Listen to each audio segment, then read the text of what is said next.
I've been around a long time, a bit longer than you. I've never experienced anti-Semitism like we've had since the 7th of October last year. It's just exploded. And I think one of the real problems we have here, Jamie, is that we haven't had strong leadership to stop it. Once you let the cat out of the bag, it's very hard to rein it in. Well, that's exactly right. I mean, it goes back to, the scenes on the steps of the Sydney Opera House on October 9, when the sails were lit up in solidarity with the Jewish community, but the Jewish community was warned to stay away for their own safety, while you had mobs on the steps screaming out, "Where are the Jews?" and "F the Jews."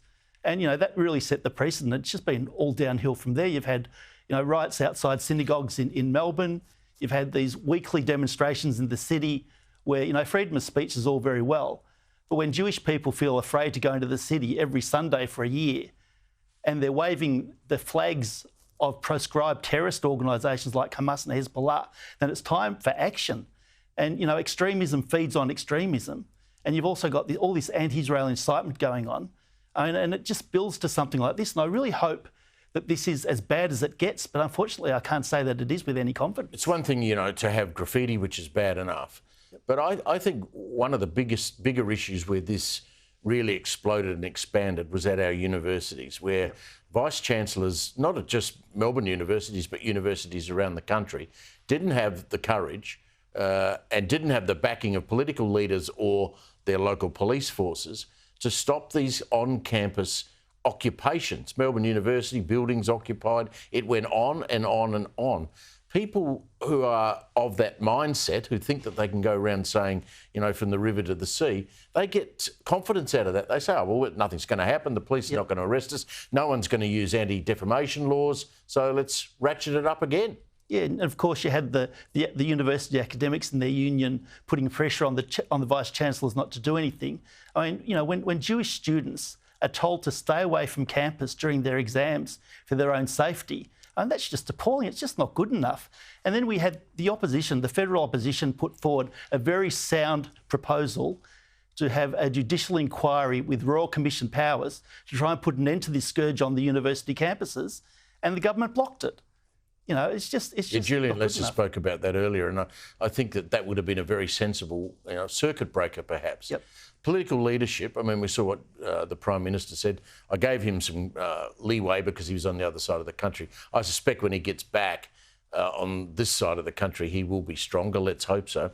Jacinda Allen, the Victorian Premier from the Socialist Left faction of the Labor Party, wandered down to the synagogue today. She would have felt that she had to go there, I suspect. She wasn't greeted warmly. There was a lot of people asking, why haven't you been protecting us in the past? She doled out $100,000 and scarpered away. What did you make of that appearance? Yeah, look, I mean, good on her for going down there. But sometimes as a politician, as a leader, when people are hurting and the Jewish community is really hurting, an attack on a synagogue isn't just an attack on that congregation or an attack on a religion. It is an attack on the whole community. It's the epitome of how you attack the whole community. And it's up to her as a leader to stand up there and take the criticism if it's there and try to console the community. Don't walk away at the first sign of discord, because people are angry and people are hurting, and they're going to take it out on the government, especially if they, in this case, justifiably feel that the government has not been doing enough. This is a place of worship. This is a place, and it's a particularly the Jewish community that go to that synagogue are very strict Jewish people. Yep, that's right.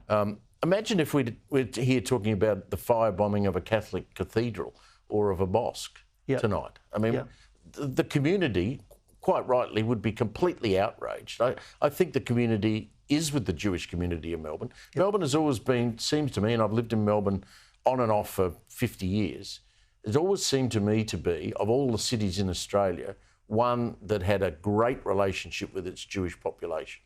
Yep. Yeah, and I think the majority of the community are still on our side. They're a silent majority, I guess. I think they would have been appalled by what happened today.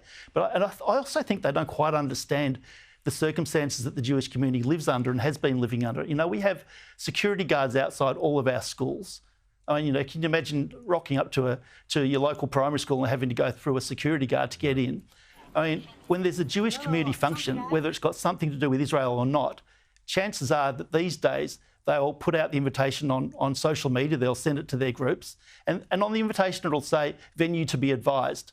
and they'll send out an email or a text message with the venue a couple of hours before, because it's not safe to send the venue out any earlier because you get demonstrations or worse. You know, this is the sort of siege situation that the Jewish community has to live under, and it's not good enough. And we really need stronger leadership. You know, when you've got these rowdy crowds demonstrating and the only person they move on is the person waving the Jewish flag. You know, the person waving the Jewish flag, sorry, the Israeli flag, the Jewish person waving the Israeli flag is totally within his rights to do so. And it's up to the police to protect that person, not arrest them. No, we haven't seen that. Jamie, thank you very much for coming in. Appreciate it, and good luck going forward. Thanks very much, Steve.